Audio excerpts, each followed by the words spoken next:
ስፖርታዊ እንቅስቃሴዎችን በማዘውተር ለሰውነት ጤና አስፈላጊ ከሆኑት መካከል የብስክሌት ስፖርት ተጠቃሽ ነው።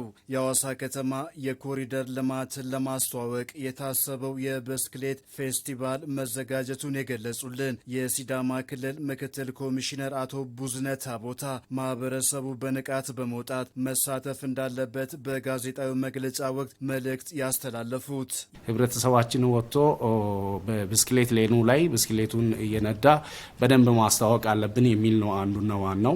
አሁን ላይ ባለንበት ሁኔታ በሀገራችን ብቻ ሳይሆን በአፍሪካም በዓለምም ደረጃ የነዳጅ ጉዳይ አሳሳቢ ሆኗል። ስለዚህ መኪናዎች እየቆሙ ነው ያሉት። በኤሌክትሪክ የሚሰሩ ተሽከርካሪዎች አቅም ያገኘ እየገዛ ነው። ሁሉም ግን ገዝቶ መጠቀም የሚችለው ብስክሌት ነው።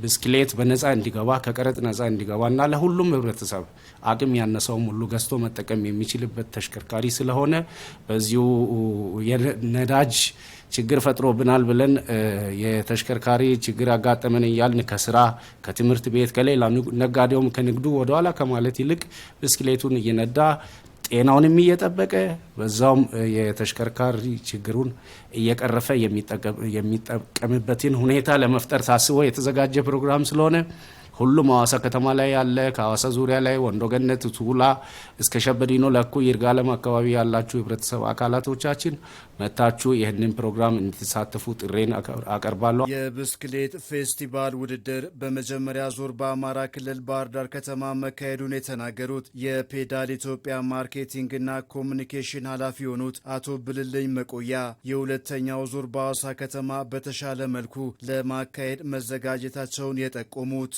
ይህ ፕሮግራም ሀገራዊ ፕሮግራም ነው። እንግዲህ ከኢፌዴሪ ባህልና ስፖርት ሚኒስቴር ፍቃድ በማግኘት በተለይም የኮሪደር ልማቱ ትሩፋት የሆነውን የብስክሌት መሰረተ ልማት ሌን ለህብረተሰቡ ማስተዋወቅና ህዝቡ እንዲጠቀምበት ለማድረግ ነው። ስለዚህ ሐዋሳ ከተማ በጣም ውብ ከተማ ናት። ከሐዋሳ ሐይቅ ጋር የተቆራኘች ከተማ ናት። አየሯ በጣም ጥሩ ነው። ስለዚህ ህዝቦቿ ደግሞ በዚህ ብስክሌት እንዲጠቀሙ ለማድረግ የብስክሌት ስፖርትን እንደገና እንዲያንሰራራ ለማድረግ የተደቀነ ወይም የተመሰረተ ፕሮግራም ነው። ቀደምት የሐዋሳ ከተማ ነዋሪዎች ብስክሌት የመጠቀም ባህላቸውን ለመመለስ የኮሪደር ልማት ምቹ አጋጣሚ መፍጠሩን የተናገሩት የሐዋሳ ከተማ ባህል ቱሪዝም ስፖርት መምሪያ ምክትልና የስፖርት ዘርፍ ኃላፊ የሆኑት አቶ ናሆም ዳዊት ናቸው። እዚህ ከተማ ውስጥ ያሉ ነዋሪዎች ማህበረሰብ ከብስክሌት ጋር የተቆራኘ ታሪክ ያለው ነው። አብዛኛ ማህበረሰብ እዚህ ሐዋሳ ከተማ ውስጥ ያለው ብስክሌት ይጠቀማል። ከዚህ ጋር ተያይዞ አሁን በተሰራው ኮሪደር ልማት ጋር ተያይዞ ረጃጅም የሆነ የብስክሌት መስመር ወይም ባይክ ሌን የተሰራበት ሁኔታ ነው ያለው። ፔዳል ትሬዲንግ ኢትዮጵያ ከሲዳማ ክልልና እንዲሁም በሐዋሳ ከተማ ጋር በመቀናጀት በሚያዝያ 24 ከፍተኛ የሆነ ንቅናቄ ህዝባዊ የሆነ ንቅናቄ ዝግጅት ለማድረግ አጠቃላይ ያለው ነገር ጨርሷል። ከዚህ በፊት ተወዳዳሪ የሆኑት ከተማችን ያስጠሩ ሐዋሳ ከተማን ያስጠሩ እንዲሁም ክልሉን ያስጠሩ ብስክሌት ተወዳዳሪዎች የሚሳተፉ ነው የሚሆኑት። ስለዚህ እነዚህ ተወዳዳሪዎችም ተገኝቶ አጠቃላይ ብስክሌት ንቅናቄ ላይ በአግባቡ መሳተፍ እንዳለባቸው ለማንሳት ነው።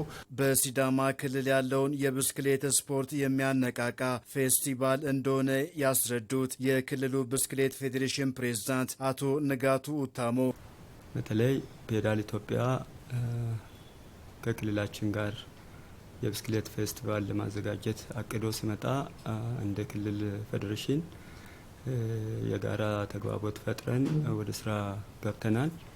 ይህም እንደ ክልል እጅግ በጣም ጠቃሚና ለፌዴሬሽኑም ጭምር ከፍተኛ መነቃቃትን የሚፈጥር ከዛም አለፈ ለስፖርት አፍቃሪ ለከተማችን ለብስክሌት ተጠቃሚ ማህበረሰብም ጭምር ዳግም እድል የሚሰጥ ስለሆነ ይህንን እድል የከተማችን ማህበረሰብ እንዳጠቃላይ ነዋሪው እንዲጠቀም እንደ ፌዴሬሽን ጥሪያችን ለማስተላለፍ እወዳለሁ። ፔዳል ኢትዮጵያ፣ ሲዳማ ክልል ስፖርት ኮሚሽን፣ የክልሉ ብስክሌት ፌዴሬሽንና የሐዋሳ ከተማ ባህል ቱሪዝም በጋራ የሚያዘጋጁት የብስክሌት ፌስቲቫል ከ10 እስከ 20 ኪሎ ሜትር የሚሸፍን ውድድር ሚያዝያ 24 2018 ዓ.ም እንደሚካሄድ የተገለጸው